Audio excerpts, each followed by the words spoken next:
Unfortunately, it is a little bit of a war, to be honest with you. I think what's going on with GMOs in the past 20 years is awful, to be honest with you. This is the most untested technology out there. We are the only industrialized country in the world that has no labeling and no testing of GMOs.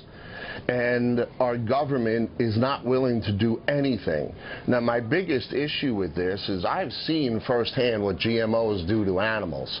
And so years ago, we decided it was necessary to grow our own food, control our own mineral sources, grind our own food fresh weekly, and this has caused one thing: an enormous amount of herd health. We use no antibiotics, we use no pesticides, no herbicides. Our animals are healthy. And what the real problem is, and what this boils down to, is choice. Mr. Obama said 6 years ago, the American people have the right to know what is in their food.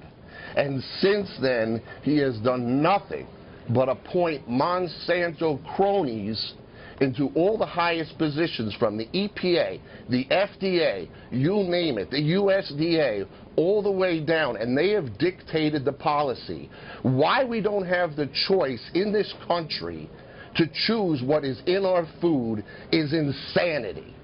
That is the bottom line. It is about choice. And if our politicians really want to represent us, this is what they need to address. John, are those decisions affecting you personally, or are you free to do what you want, which is to raise your livestock and grow your crops free of pesticides and herbicides and genetically modified ingredients as you see fit?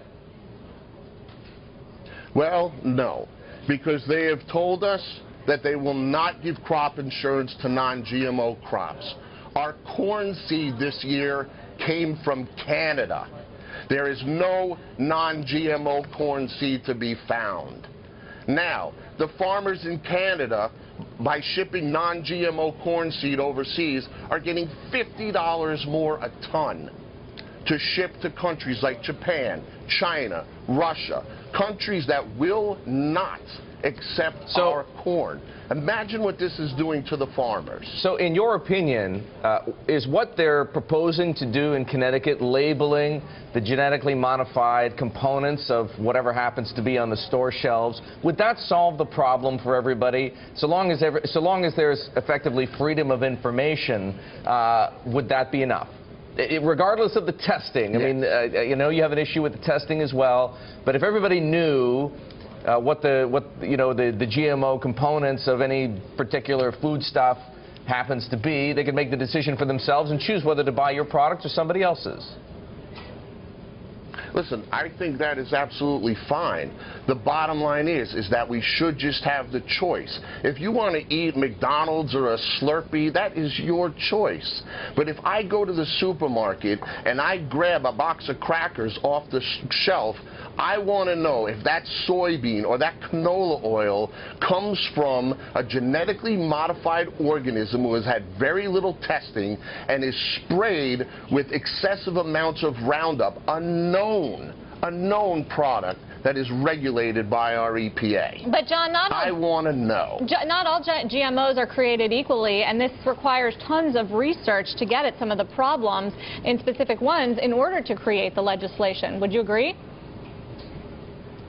Absolutely, but these products should never have hit the food chain without the proper testing ahead of time.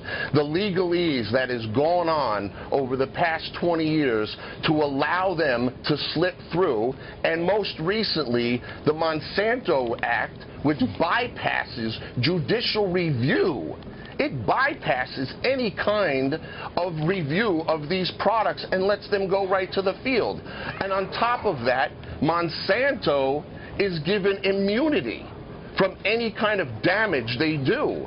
How could you give a company, a person, or anybody any sort of immunity against harming the people of this country? John, go figure. A lot of people feel the same way you do, to varying degrees.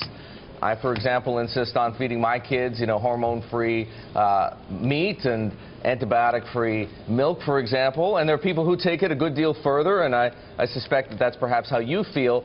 But given the fact that there are people who are informing themselves, what kind of response have you been receiving to the products that you're putting on the market, the stuff that doesn't have herbicides or pesticides or antibiotics or genetically modified ingredients? Truthfully, the way we farm, if this movement wasn't around, I don't know if farms like mine would be able to exist. The problem is the majority of the country is not educated to this issue.